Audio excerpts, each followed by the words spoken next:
ka ng pagkakataon. Amen. Amen. Kailan kaya darating? Kailan kaya ako pauutangin? Sobrang dami. Kailan kaya ako babayaran? Kailan kaya? Ang dami nating kailan, mga kapatid. Now, in waiting, there is a reason or purpose of God why He makes us wait. Sa ating mga Kristiyano, dapat maintindihan natin, kung mayroon mang mga taong pasensyoso, dapat yung mga Kristiyano. Amen. Parang wala akong kausap. Amen. Kung mayroon mang mga pasensyoso sa buhay na talagang matibay sa paghihintay ay ang mga anak ng Diyos.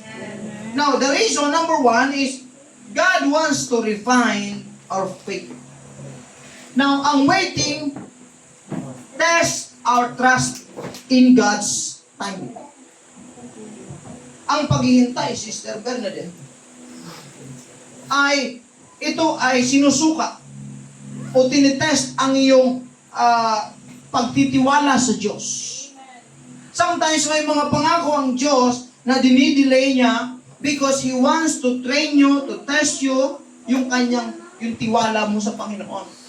Just like the Israelites, nung ang Israelites ay kinuha ng Diyos mula sa Ehipto papunta sa lupang pangako. Sabi ni Lord, maglakbay kayo ng mga ilang araw papunta sa Egypt. Kaya lang, habang naglalakbay sila, gusto nila instant lagi. Diba? Natural, lalo sa mga kabataan ngayon. Gusto ng mga tao ngayon, instant. Instant coffee. Diba? Lahat instant na. Instant noodles. Instant mommy. Diba? Baby, instant. Diba? Hello? Amen. Kapag nanliligaw, sa cellphone lang, instant. Diba? Kaya mga babae, huwag kayong papayag na pasasagutin ka, ito lang gamit. Diba? Huwag, instant. Amen? So, sa ating panahon ngayon, gustong-gusto ng nagmamadali, mga kapatid. Gusto ng Diyos, hindi tayo gumaya sa salita. Matuto tayong maghintay sa panahon ng Panginoon. Amen. Amen. If we are not capable of waiting, it means our faith is kulang. Amen. Amen. We have a little faith. So sabi ng Diyos, Isaiah chapter 37, Psalms 37, verse 7, mga kapatid. Kung babasahin mo ang Biblia, ito po ang sabi. Ikaw ay magpahinga sa Panginoon at maghintay kang may pagtitiis sa Kanya. Huwag kang mabalisa ng dahil sa Kanya na gumiginhawa sa Kanyang lakad dahil sa lalaki na nagpapangyari ng mga masamang atha. So, hina-highlight dito, we have to wait for God. Huwag kang mabalisa. Minsan pa naman yung mga nag-wait, sila yung masyadong nababalisa sa buhay. Diba? Pagka sinabi ni Lord, wait ka lang.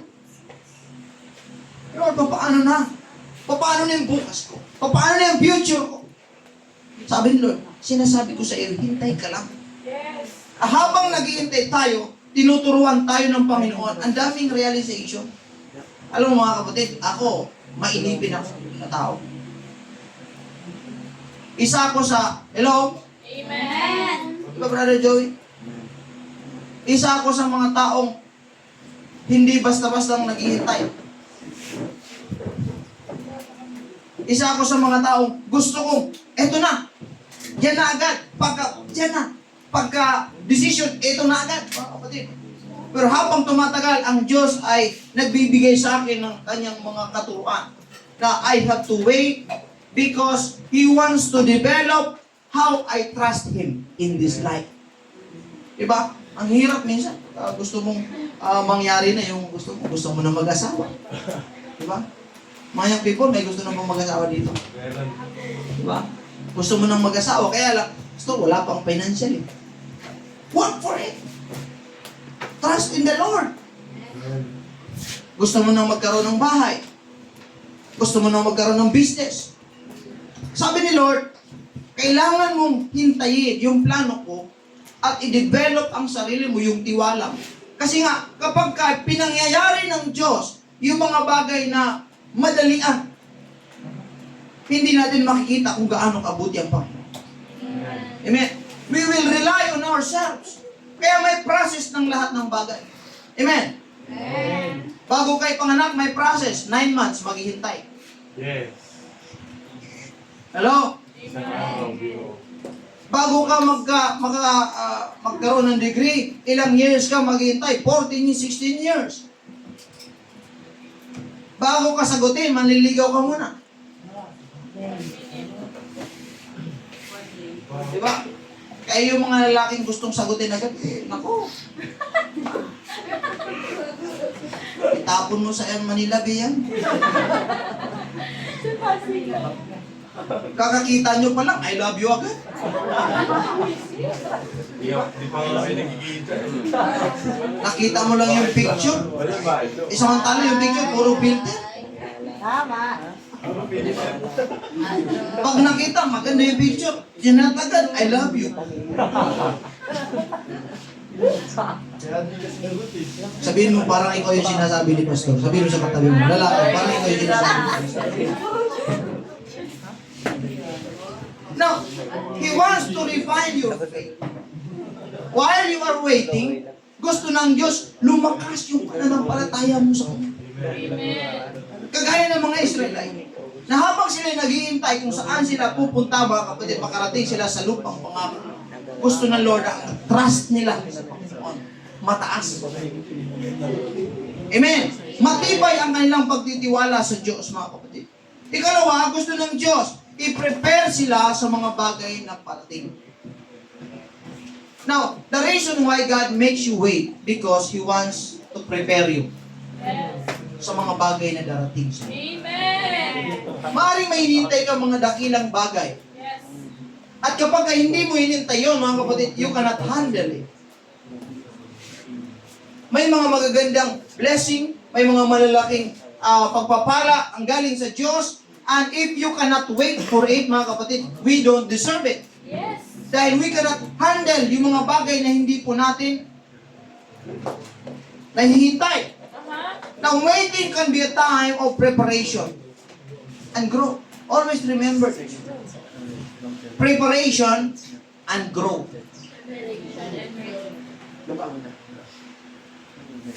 Kailangan marunong ka maghintay. Kung titingnan mo sa Biblia, may isang lalaki dyan na example, yung tinatawag na prodigal son. Yung prodigal son, siya ay anak na hindi marunong maghintay. Bata pa lang gusto niyang kuhain, Sister Leia. Gusto niyang kuhain agad yung mana niya. Ay, kuhain ko na yung mana ko kasi nga ito, ano na ako kaya ko na to. Dumating yung time, mga kapatid, na winaldas niya lahat, nawala sa kanya lahat. Ano nangyari? Napariwara ang kanyang buhay. Why? Hindi kasi marunong maghintay. Sabihin mo nga sa katabi mo, maghintay ka. Hintay ka. Amen. Kailangan mo nang mag-grow. Ang isang puno bago magbunga, may process. Lahat ng bagay may process.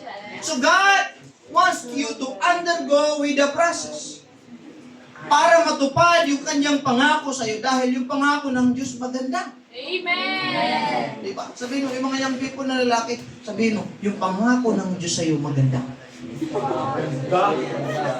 Sana ano din. Hindi ka gaganyan. Mabuti. Mabuti. Gusto lang ng Diyos, i-prepare ka. Kasi tingnan mo bigyan mo nga yung 5 years old, bigyan mo ng 100,000. Ha? Baka mamaya ipagpalit yan sa lollipop. O kaya sa bobot. Mga kapatid.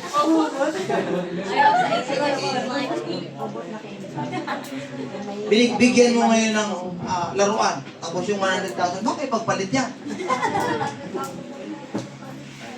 So ang Diyos ay nilalagay tayo sa mga sitwasyon, sa kondisyon, mga kapatid, for us to be prepared for what is coming. And I know that the Lord has prepared something for us. The best in your life is yet coming. The best in your life is yet to come. That's why si Lord, nilalagay ka sa panahon mo ngayon na minsan hindi madali. Pero tandaan mo, piniprepare ka lang ni Lord sa mga bagay na parating sa buhay mo. So while you are waiting, anong gagawin mo, mga kapatid? Know your God. Amen. Amen. Also, He wants you to wait because He wants to show you His sovereignty. Lagi mong tatandaan at habang naghihintay ka, gusto ng Diyos ipaunawa sa iyo na siya ay nasa kontrol ng lahat ng mga. Yes. Yung mga hindi mo kayang kontrolin, huwag mong kontrolin. Ibigay mo sa Diyos. Ang problema minsan, yung sa Diyos, kinukuha mo. Kinukuha ng tao. Yung mga problema hindi mo kayang kontrolin, kinakapilit mo, kinukuha. Lord, ako to, kaya ko. No. There are some things that happens in your life na hindi mo kontrolado. Ang tanging magbibigay ng solusyon lang kung ibibigay mo sa kamay ng Panginoon. Ibibigay mo ang tiwala mo sa Diyos. Always remember that God is in control over everything in your life. He wants you to trust Him while waiting for His time. Amen. Palakpakan natin ang Panginoon. Also, He wants to deepen your prayer life. Ito yung, mga kapatid. Sa lahat nga nang nagpipray, pumalakpak, mga kapatid. Mga hindi nakakapalakpak, mga kapatid, alam ko na. Hallelujah. Gusto ng Diyos, mas malalim ang iyong prayer life. Sa mga nagpipray, siguro may mga time na tinatamad din tayo. Amen. Parang wala akong kausap ngayon. Parang isa lang yung nag-amen eh. Diba? So hindi tinatamad mag-pray.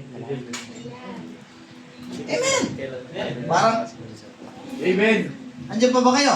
Yes. Sabihin mo nga sa katabi mo, tandaan mo ha? Ano pa? Tandaan mo. Hallelujah. Now, waiting can lead us to more prayer and intimacy with God. Amen. Parang ang Diyos pa, habang naghihintay ka, sabi ni Lord, hindi ka lang naghihintay sa akin, kundi nakikipag-communicate ka sa akin. Yes. Habang naghihintay tayo sa pangako ng Diyos, ginagawa natin yung gusto ng Panginoon, yung mabuti sa harapan ng ating pong Panginoon. Sa labas, mga kapatid, yayayain ka sa mga hindi maganda. Sa labas, yayayain ka sa marahil sa mga bagay na makakapahamak sa atin, mga kapatid. Pero habang ang mga Kristiyano, habang sila naghihintay doon sa pangako ng Diyos, whatever you desire in your heart, kapag ikaw ay naghihintay sa pangako ng Diyos, gusto ng Diyos na mas palawikin mo, palalimin mo pa ang iyong relasyon sa Diyos, ang iyong pananalangin sa Panginoon, mga kapatid. Hindi mo pwedeng naghihintay ka lang sa Diyos habang hindi ka nananalangin. Lord, ikaw nang bahala. I wait for you. Pero hindi ka magkakaroon ng relationship sa Diyos. Habang naghihintay ka, dapat mas lumalalim yung relationship mo sa Panginoon. Yes. Amen? Yung mga problema, iyan ay mga sangkap sa pampalalim sa relasyon. Diba? Wala akong naririnig. Ha? Isa lang ang kausap ko. Amen. Ang mga problema at pagsubok, sangkap yan para lumalim ang relasyon natin sa Diyos. Hallelujah! That's why we thank God not just in good times, but we thank God in all times. Whether it is good, whether it is bad, we thank God. Why? Because gusto nating lumalim ang relasyon natin sa Panginoon. Amen. Amen. Pag pinless ka ni Lord, pampalalim din yan sa relasyon natin sa Panginoon. Yes. Amen. Amen. Yung kagandahan sa Diyos, hindi lang pagka good times, hindi lang pagka bad times, kundi in all times, praise the Lord. In all times, worship the Lord. Give yourself to God, mga kapatid. Pag binigyan ka ng blessing, sabi ni Lord, para ma-appreciate mo naman yung ginagawa. Pag binigyan ka ng problema, sabi ni Lord, para maalala mo naman ako. Why? Dahil most of the time, pagka ang tao marami ng ginagawa, tinatangkilik sa buhay, nakakalimutan ang Diyos. Most of the time, kapag ang tao abala na sa kung anong meron siya sa buhay, wala na siyang oras sa Panginoon. Yes. Mga kabataan, marami kasing kabataan dito. Di ba? Nanligaw ka, pray ka na pray, Lord. Si sister, your will be done, basta siya lang. Lord, si sister, so and so. Please, pinag-pray ka. Kung hindi siya mawapa sa akin, sa'yo na lang. Mawapa sa'yo na. Narinig ka. Naalala ko yung sa Bible school kami, mga kapatid. Habang nag-Bible sa Bible school, may isang lalaki doon na pinag-pray niya yung kanyang crush talaga. Pinag-pray niya yung crush niya talaga sa Bible school. Nung time ng prayer meeting namin, talaga yung lalaki, kursigiro talaga, gusto niya talaga yung crush niya yung lalaki babae. Pray siya madaling araw. Eh siyempre, ang prayer time namin, alas 4 ng madaling araw. Pagdating namin doon sa room, nandun na siya. Mahagul na. Ang kanyang prayer. Siyempre, pagbukas namin, narinig namin prayer. Sabi niya, Panginoon, dinadalahin ko si Sister Donna. Siya lang talaga tinutukod ng puso ko, Panginoon. Kailangan ko siya sa ministry. Kailangan ko. Pinag-pray niya talaga. Siyempre, si Sister Donna ayaw sa kanya. Kumontra. Habang nag-pray siya, naririnig siya namin. Sabi namin kay Sister Donna, grabe yung pinag-pray ka talaga. Anong ginawa ni Sister Donna? Kinounter ni Sister Donna yung prayer niya. Sumagot si Sister Donna, Lord, wag po, please. Nagbanan sila sa prayer. Pero anong nangyari? Sila na. Yung pala yun. Sabi niya, kapag nag-pray ako, 1 oras, nag-pray si Sister Donna, 2 oras, wag. Sabi, Lord, wag. Wag mo kong payagan sa kanya. Sabi niya, pinasting ako 2 araw. Nag-fasting ako, and prayer, 2 araw para sa kanya. Walang nagawa si Sister Donna. Mas malakas siya kay Lord. Pinastingan pa naman. Sacrifice! Grabe yung sacrifice niya, mga kapatid. Hallelujah. Pero dapat gano'n. Tingnan mo, mga kapatid. Naging sila. At kinasal na. Oh, ano siya tingin mo? Kahit yung ayaw sa'yo, mga kapatid, dahil huwag mong ipakulang. Huwag mong ipagayuma. Basta ipag-pray mo lang sa Panginoon, ibibigay ni Lord yung desire. Palakpakan natin ang Panginoon. I-pray ka. Lord, gusto ko ng ganito. Gusto ko ng mga bagay na yan. Sabi ni Lord, oy, hintayin mo. Wait lang. Lord, gusto ko sana. Sabi ni Lord, wait lang. Habang naghihintay tayo, si Satanas, darating, pupunta. Sabi ni Satanas, ano ba? Matagal pa ba ang Diyos mo? Ano ba? Wala pa yung sinasabi ng Panginoon. Dito ka na muna. Magliwaliw ka na muna. Sumuko ka na. Huwag ka nang maghintay sa Panginoon. Hindi rin naman kapapakinggan ng Panginoon. Pero ang tanging paraan lang, mga kapatid, na gusto ng Diyos sa atin, we have to be more intimate with Him. Habang malapit ang Diyos sa iyo, mas maraming bagay ang Kanyang naririnig sa buhay natin. Habang malapit ka sa Panginoon, mas marami tayong nasasabi sa Panginoon. At ang Diyos ay totoong nakikinig sa ating mga panalangin, mga kapatid. Hallelujah! He's in control. He wants to have a relationship with you. Hello? Amen. Sa mga kabataan, naghihintay ka ng iyong forever. Diba? Sa mga nanay, naghihintay ka ng sahod. Naghihintay ka ng mga bagay na pinapangarap mo sa buhay. Sabi ni Lord, kailangan mas palalimin mo ang iyong relasyon sa Diyos. Amen. Kaya sabi niya, delight yourself in the Lord. Sister Lee, magpakaligaya ka sa Panginoon. At ibibigay niya ang nasa ng iyong puso. So napaka-importante sa mga Kristiyano ang maintindihan na ang Diyos, habang pinapaghintay tayo sa kanyang mga pangako, He wants us to have intimate relationship with Him. Psalms chapter 38 verse 15, mga kapatid, ito ang kanyang sinasabi, sapagkat sa iyo, O Panginoon, ay umasa ako. Ikaw ay sasagot, O Panginoon kong Diyos. Sa iyo, Panginoon, ako ay umaasa at siya ay sasagot sa ating mga pinapanalangin, mga kapatid. Palakpak sa Diyos. Hallelujah. Basta paano ako maghihintay sa Diyos? Ano ang gagawin ko? Habang ako ay naghihintay. Sabi ni Lord, wait lang. Diba? Relax ka lang. Don't make a rash decision. Diba? Don't make a decision easily. Ito agad. No? Marami kang mamimiss the opportunity. Or marami kang mabubiolate Yes. na mga gusto ng Panginoon sa atin, mga kapatid. Nakita mo? Primary example, mga kapatid. Yung politika ngayon. Hello? Amen. Sa politika ngayon, dahil nagmamadali silang i-transfer yung isang tao sa ibang bansa. Ang dami nilang batas na nabayad. Amen. Amen. Kasi shortcut.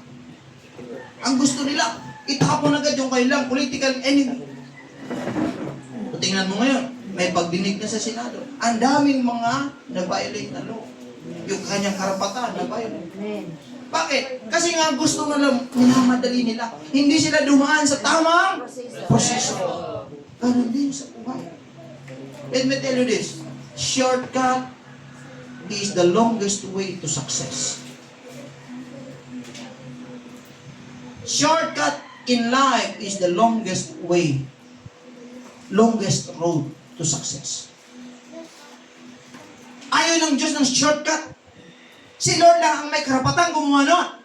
Pero sa atin, habang tayo ay naghihintay, sabi ni Lord, you must undergo with the process. Sumunod ka sa proseso. Kasi habang pinaproseso ka, pagdating mo sa unahan, kaya mo nang hawakan yung mga pangako ng Diyos. Kaya mo nang i-manage yung mga pinapangako ng Diyos kung gustong ibigay ng Diyos sa atin.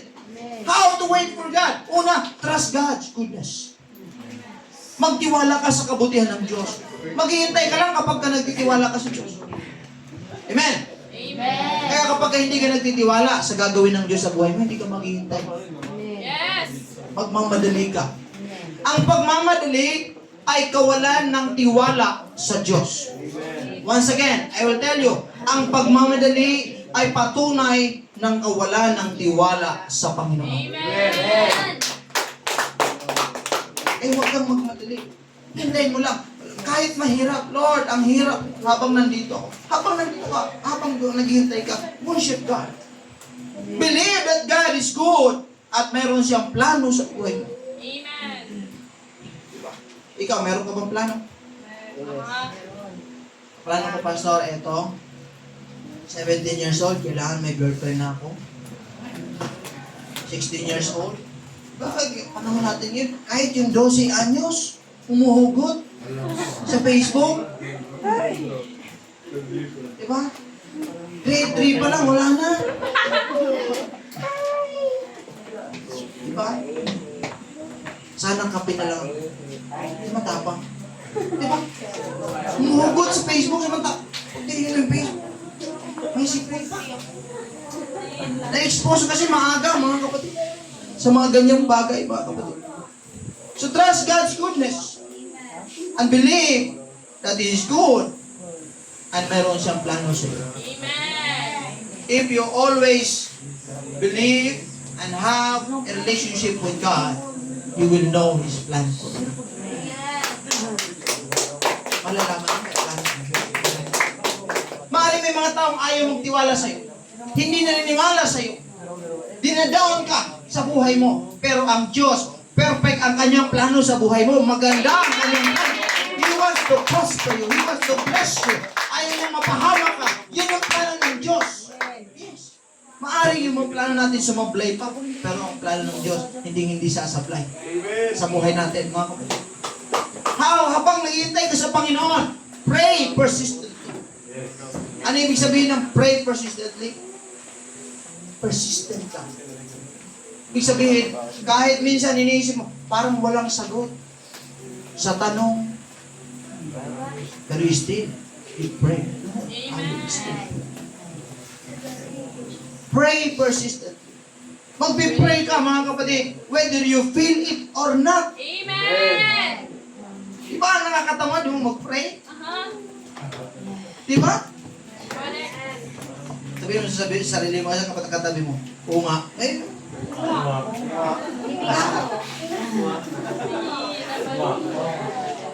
nakakatamad mag-pray, mga kapatid. Keep praying and seek God's guidance in your life.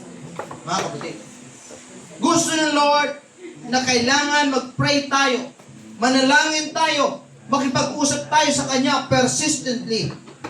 Seek His guidance sa mga decision natin. Amen. Amen. Kaya kapag hindi ka nagtitiwala sa Diyos, magdidesisyon ka bigla-bigla. Walang guidance ng Panginoon. Amen. Walang guidance ni Pastor. Ay mga kabataan, sa mga wala pang, magulat na lang si Pastor. May karelasyon ka na. May abo na. Wag! Magugulat na lang si Pastor. Bakit umiiyak si sister? Pastor, break na kami. Ah!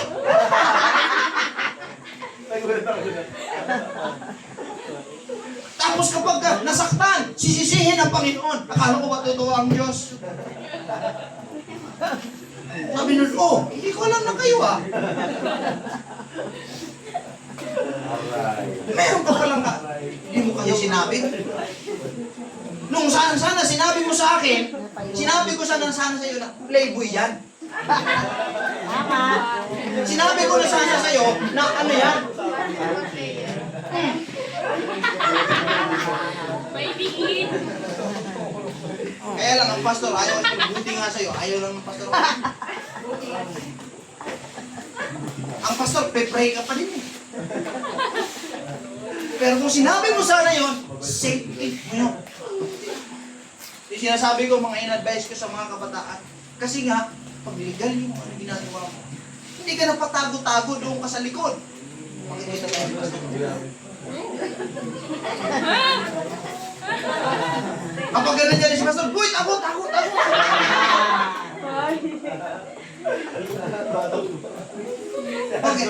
Pag ganun dyan yung tatay, uy, kung legal ka.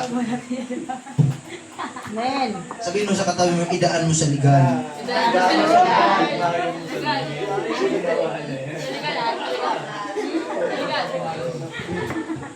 Keep praying. Isip mo yung guidance ng Panginoon. Pagka hindi mo sinik ang guidance ng Panginoon, walang kapayapaan sa puso. Yes. Amen. Alam mo kasi na walang guidance ni Lord. Pero kung may guidance ni Lord yan, you will have peace. Payapa, masaya. Ma-enjoy mo yung blessing ng Panginoon sa buhay mo, mga kapatid, kapag may guidance ka ng ating pong Panginoon. Amen. Amen. Sa mga decision making mo, Pastor, nalugi yung business. Ano yun? Pagtinda ka kasi ng pinagpapawal na gamot. Pastor, kaya sa mga decision making nyo, bigyan nyo ng karapatan si Pastor. Bigyan nyo ng role si Pastor. Mamaya makapag-advise, Pastor. Tama para sa pagka may decision making, wag lang. Minsan pa naman, ito yung minsan realidad sa buhay.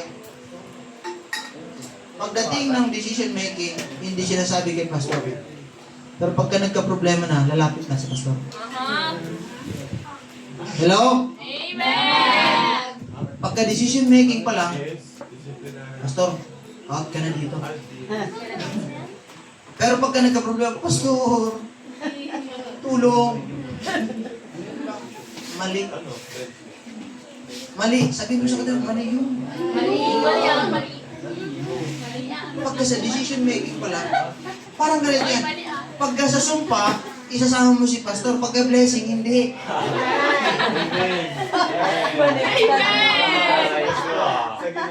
Diba? Aray ko. Also, sabi ng Biblia, we have to focus on God's presence while waiting. Focus on God's presence. Make sure mo sa buhay mo na hindi ka mawala sa presensya ng Panginoon. Habang naghihintay ka, siguraduhin mo na yung focus mo nandoon pa rin sa Panginoon.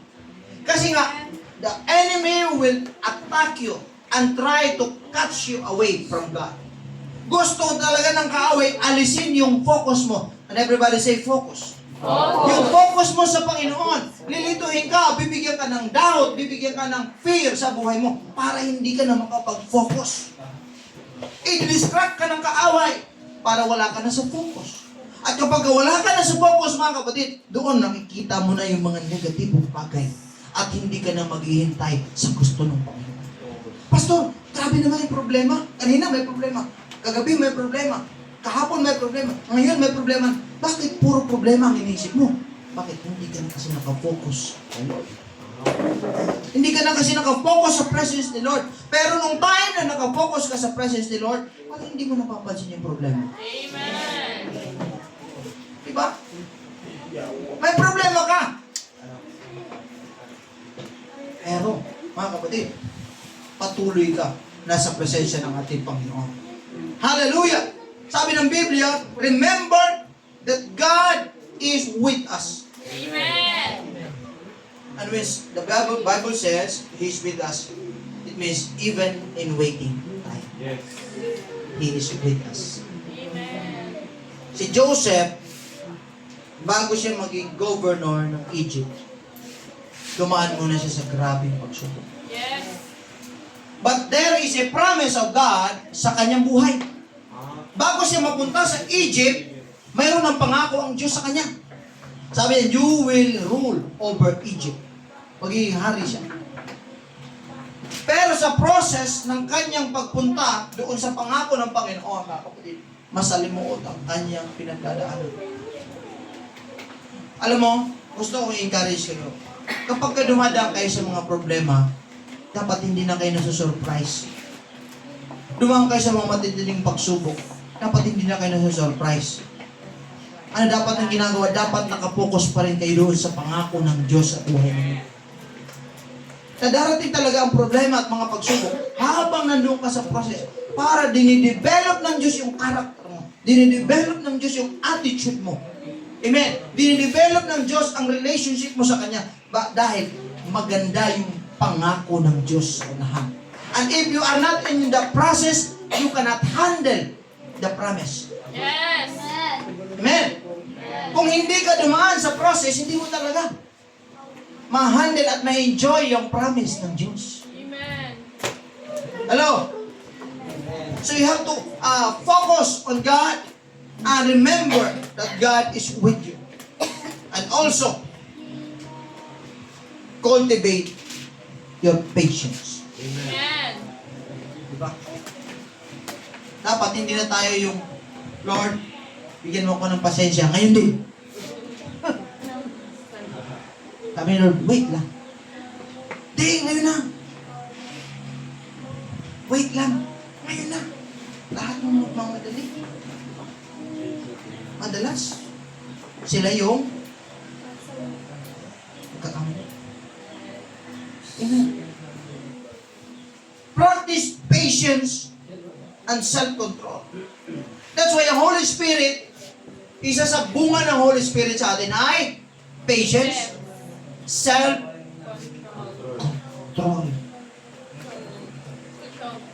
Amen. Ano ibig sabihin, Pastor, ng self-control? Magaling ka mag-control ng sarili mo. Amen. May gusto ko sanang gawin, pero alam mo, hindi dapat sa Panginoon yan. Hindi kalooban ng Diyos yan. Self-control. Be patient. Marunong ka maghintay. Anong kasabihan ko sa mga kalalakihan? Ang lalaking hindi marunong maghintay, maaga magiging tatay. Maghintay ka. Sabihin mo sa katabi mo, maghintay ka. Hintay mo yung kalooban ng Diyos sa buhay mo. Have self-control. Amen. So while waiting, we ought to worship God while waiting. Amen. Amen. Amen. God is inviting us to worship Him, to follow Him while waiting. Habang naghihintay ka, huwag kang mainip. Focus ka lang sa gusto ng Panginoon sa buhay mo. Focus ka lang sa kalooban ng Diyos. Focus ka sa goal ng Panginoon sa buhay mo. Kailangan mangyari yung plano ng Diyos sa buhay natin para ma-enjoy natin yung kanyang promises sa buhay natin. Amen. Yung mga hindi marunong maghintay, they always on the side ng regret. Hello? Amen. Yung mga hindi marunong maghintay, laging nasa pagsisisi. Nasa huli pa naman. Sabi niya, nasa huli ang pagsisisi. Habang may buhay, may pagsubok.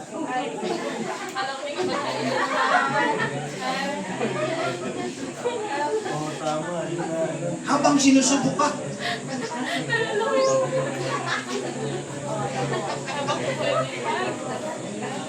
pag-ibig. habang sinusubok ka ng Panginoon, doon mo nare-realize ang kanyang kabutihan. At doon ka mas lalo nag-iulap sa Panginoon.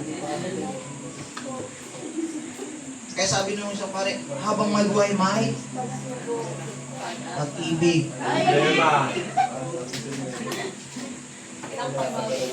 Lalo kang iibig sa Panginoon. Pinaghihintay tayo ng Diyos dahil mayroon siyang pangako sa atin. At tapat siya sa kanyang mga pangako. Palakpakan natin. Wait on God's timing. And wait for the hope and promises of God's righteousness in your life. Mga kapatid. Sa mga naghihintay ngayon, ano man yung hinihintay mo? Naghihintay kang may magbayad sa iyo. Naghihintay ka na katapos. Naghihintay ka na anything na hinihintay mo. Develop a relationship with God. Hello? I-develop mo ang relationship mo sa Panginoon. Huwag ka lang mag-develop ang relationship sa tao. Dapat sa Diyos una. Amen. Kapag mali ang ginagawa mo, mga kapatid, iwanan mo na yan. Hindi makakatulong yan sa future mo, mga kapatid. While we are waiting, we have to worship God. And God will refine our faith and prepare us for what is coming. Amen. Alam mo yung mga taong naghahanda at naghihintay sa Panginoon, hindi natatakot yan kung darating.